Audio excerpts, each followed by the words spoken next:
Yes कक्षा 8th की online class में प्यारे बच्चों आपका स्वागत है।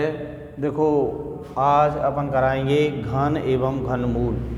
कल भी मैंने इसका थोड़ा सा आपको विवरण बता दिया था कि घन किसे कहते हैं, घन संख्या क्या होती हैं। कि बेटा जिन संख्याओं के अभाज्य गुणनखंड करने पर उनके तीन तीन के जोड़े पूर्ण बन जाते हैं वे संख्याएं घन संख्याएं कहलाती हैं। कोई भी संख्या आपको दे रखी है उसके पहले अभाज्य गुणनखंड करो। यदि अभाज्य गुणनखंड करने पर तीन तीन के जोड़े पूर्ण बन रहे हों, तीन तीन अंकों के जोड़े बना लो, अगर वे पूरे पूरे बन रहे हों तो समझ लेंगे कि वह संख्या हमारी पूर्ण घन संख्या होगी। और अगर तीन तीन के जोड़े पूर्ण नहीं बन रहे हैं, कुछ बन रहे हैं और कुछ नहीं बन रहे हैं, तो वह संख्या हमारी पूर्ण घन संख्या नहीं होगी। समझ में आ गई नहीं बात? तो जैसे अब आपके लिए दे दिया जाएगा, बताओ ये 2 से 16 है वो पूर्ण घन है या नहीं है। आपसे कह दिया जाएगा बताओ 2 से 16 पूर्ण घन है या नहीं है, तो सबसे पहले अपन क्या करेंगे, इसके अभाज्य गुणनखंड करेंगे। क्या करेंगे? अभाज्य गुणनखंड करेंगे। तो देखो बेटा अभाज्य गुणनखंड करेंगे इस टाइप से करेंगे। सबसे पहले ये देखेंगे इसमें कितने का भाग जा रहा है। तो देखो इसमें इकाइकांक कितना है, 6 है। तो प्यारे बच्चों इसमें कितने का भाग जाएगा, 2 का भाग जाएगा।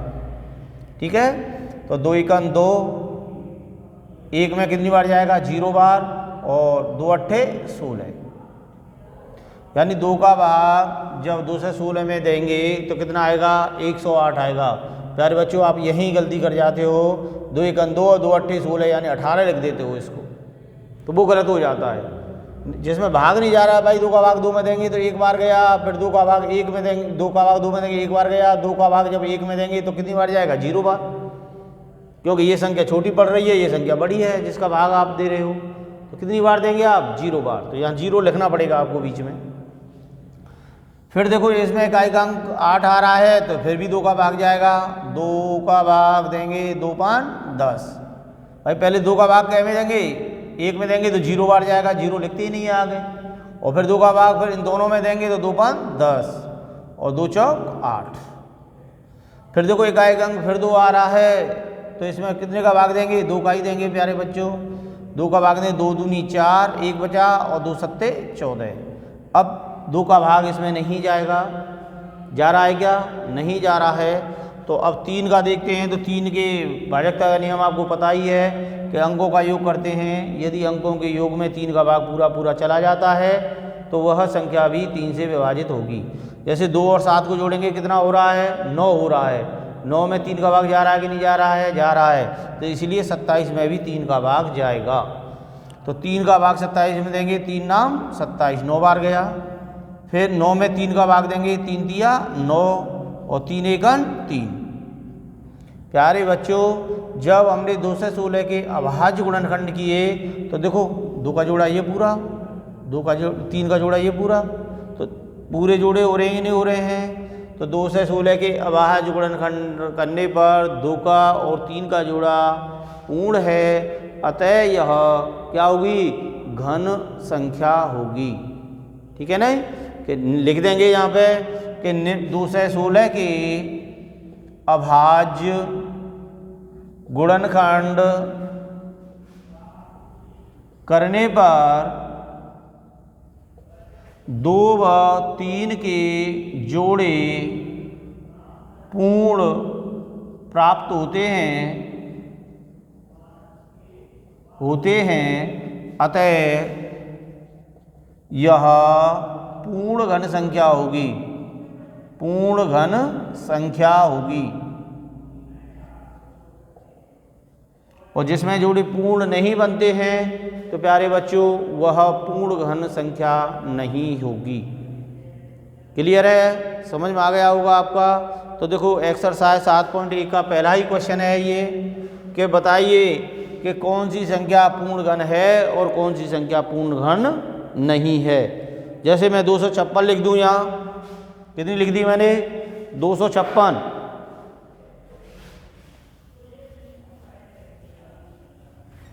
जैसे मैंने यहाँ लिख दिया कि भाई प्यारे बच्चों बताइए कि 256 पूर्ण वर्ग है या नहीं है। तो सबसे पहले अपन क्या करेंगे, हमारे पास एक ही उपाय है कि इसके अभाज्य गुणनखंड करेंगे। क्या करेंगे? अभाज्य गुणनखंड करेंगे। अब अभाज्य गुणनखंड करेंगे तो देखेंगे भाई इसमें इकाई का अंक कितना है, 6 है। कितने का भाग जाएगा? 2 का। देखो 2 एकन 2, 2 दूनी 4 और 2 अट्ठे 16। फिर इसमें 2 का भाग देंगे क्योंकि इकाई का अंक 8 है। 2 छिक्की 12 और 2 चौका 8। फिर 2 का करेंगे, 2 तिया 6, 2 दूनी 4। फिर 2 का करेंगे, 2 एकन 2 और 2 छिक्की 12। फिर 2 का करेंगे, 2 अट्ठे 16। फिर 2 का करेंगे, 4 बार जा रहा है। फिर 2 का दिया, 2 बार जा रहा है। फिर 2 का दिया, 1 बार जा रहा है। प्यारे बच्चों देखो एक जोड़ा तो ये बन गया, एक जोड़ा बन गया। और देखो ये वाला जोड़ा है वो हमारा पूर्ण नहीं है क्योंकि इसमें 2 ही अंक रह गए। तो ये वाली संख्या है वो पूर्ण घन संख्या नहीं कहलाएगी।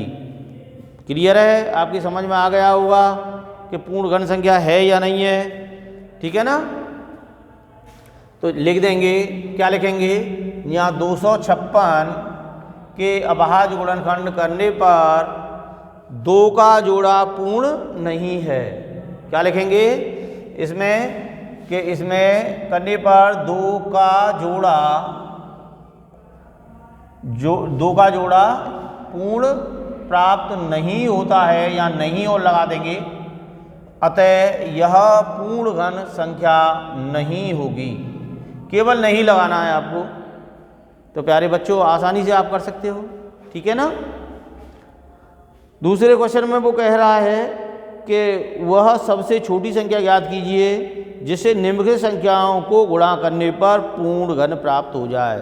तो प्यारे बच्चों हम इसी एग्जाम्पल को लेते हैं कि अगर इस वाली संख्या को हमें पूर्ण घन बनाना है, क्या बनाना है? पूर्ण घन बनाना है। तो भैया पूर्ण घन बनाने के लिए तो हमें तो जोड़ा पूरा करना पड़ेगा और जोड़ा पूरा करेंगे तो इसमें 2 का अंक एक और आना चाहिए।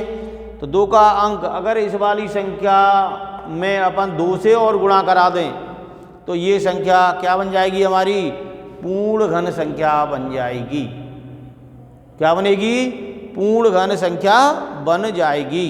तो पूर्ण घन संख्या बनाने के लिए आपको क्या करना पड़ेगा? जोड़ा पूरा करना पड़ेगा। जैसे ये वाला जोड़ा पूरा है, ये वाला जोड़ा है, ये वाला पूरा नहीं है। अगर इस वाले जोड़े को पूरा कर दिया जाए तो इसमें 2 से गुणा कर देंगे। इस वाली संख्या में अगर 2 से गुणा कर दें तो वो क्या होगी? हमारी पूर्ण घन संख्या प्राप्त होगी। क्या होगी? पूर्ण घन संख्या प्राप्त होगी। प्यारे बच्चों तो आप दूसरे क्वेश्चन को भी आप कर सकते हैं। किसको कर सकते हैं? दूसरे वाले क्वेश्चन को भी आप कर सकते हैं। इसमें भी आपको ये करना है, गुणा करना है कि इस वाली संख्या में छोटी से छोटी किस संख्या से गुणा किया जाए कि यह संख्या पूर्ण घन संख्या बन जाए। जैसे दूसरे का पहला ही आपको दे रखा है 243। क्या दे रखा है? 243। तो प्यारे बच्चों आपको ये देखना है कि इस संख्या में कितने से छोटी छोटी सी संख्या से गुणा करें कि यह संख्या पूर्ण घन संख्या बन जाए। तो प्यारे विद्यार्थियों काम वही है, केवल हमें इसके अभाज्य गुणनखंड करने हैं। तो देखो 3 का ही भाग देंगे, 2 का तो जाएगा नहीं क्योंकि इकाई का अंक 3 आ रहा है। तो इसमें 3 का भाग देंगे। ठीक है? तो 3 का भाग देंगे तो 3 अट्ठे 24 और 3 एकम 3, 81 बार गया। फिर भी इसमें फिर 3 का भाग देंगे। देखो 3 दूनी 6 और 3 नाम 27। ठीक है? 3 सत्ते 21, 3 दूनी 6, 2 बचा, 1 आ गया 21, 3 सत्ते 21। अब इसमें फिर भी 3 का देंगे, 3 नाम 27। फिर 3 का देंगे, 3 दिया 9। फिर 3 का देखेंगे, 3 एकम 3। प्यारे बच्चों देखो 3 का जोड़ा तो पूरा हो गया। ये वाला 3 का जोड़ा है वो पूरा नहीं है। इस जोड़े को पूर्ण बनाने के लिए हमें इस संख्या में कितने से गुणा करना पड़ेगा? 3 से गुणा करना पड़ेगा ताकि यह संख्या पूर्ण घन संख्या बन जाएगी। क्या बन जाएगी? पूर्ण घन संख्या बन जाएगी। आप भाषा लिख सकते हो कि 243 के अभाज्य गुणनखंड करने पर 3 का जोड़ा पूर्ण नहीं है 3 का जोड़ा क्या है, पूर्ण नहीं है। अतः इस संख्या में 3 का गुणा करने पर यह संख्या पूर्ण घन संख्या होगी, पूर्ण घन संख्या होगी। तो प्यारे विद्यार्थियों, आप समझ गए होंगे कि हमें तो जोड़ा पूरा करना है भैया। जोड़ा गुणा करने से भी हो सकता है और जोड़ा भाग देने से भी हो सकता है। ठीक है ना? किससे हो सकता है? अगर मैं कह दूं कि बताओ 243 में कितने से भाग, बड़ी से बड़ी वो छोटी छोटी कौन सी संख्या से भाग दिया जाए कि यह संख्या क्या बन जाए, पूर्ण घन संख्या बन जाए। तो प्यारे बच्चों देखो ये बढ़ रहा है, ये दोनों संख्या भाग में ये हटानी पड़ेंगी। ठीक है? तो 3 और 3 का हटाना पड़ेगा, तो 3 तिया 9। अगर इस संख्या में अपन 9 का भाग दे दें कि ये संख्या पूर्ण घन संख्या बन जाएगी। क्या बनेगी? पूर्ण घन संख्या बन जाएगी। गुणा करने में जोड़ा पूरा करना है और भाग देने में भी जोड़ा पूरा करना है, बशर्ते भाग देने में क्या करना पड़ेगा, ये हटा दिए जाएंगे और उसमें अलग से और गुणा किया जाएगा, जोड़ा जाएगा। ठीक है? भाग देने पर तो ये 2 अंक कटेंगे, 3 का, और गुणा करने पर केवल एक 3 का अंक ही आएगा। तो गुणा करने पर तो 3 का ही गुणा कर दिया जाए और भाग देने पर 3 का देंगे और इस वाले 3 का देंगे, तो 3 दिया 9 का भाग दे दिया जाए, तब ये संख्या हमारी पूर्ण घन संख्या बनेगी। तो प्यारे बच्चों आप समझ गए होंगे कि पूर्ण घन संख्या कौन सी होती हैं। ठीक है? अगर पूर्ण घन संख्या नहीं है तो उन्हें किस प्रकार से बनाया जाता है, भाग दे करके या गुणा करके। तो प्यारे बच्चों भाग दे करके करें या गुणा दे करके करें, केवल और केवल आपको जो जोड़ा पूर्ण करने पड़ेंगे। क्या करने पड़ेंगे? पूर्ण करने पड़ेंगे। अगर आपके जोड़े पूर्ण हो जाते हैं तो आपकी पूर्ण घन संख्या वह बन जाती है। धन्यवाद।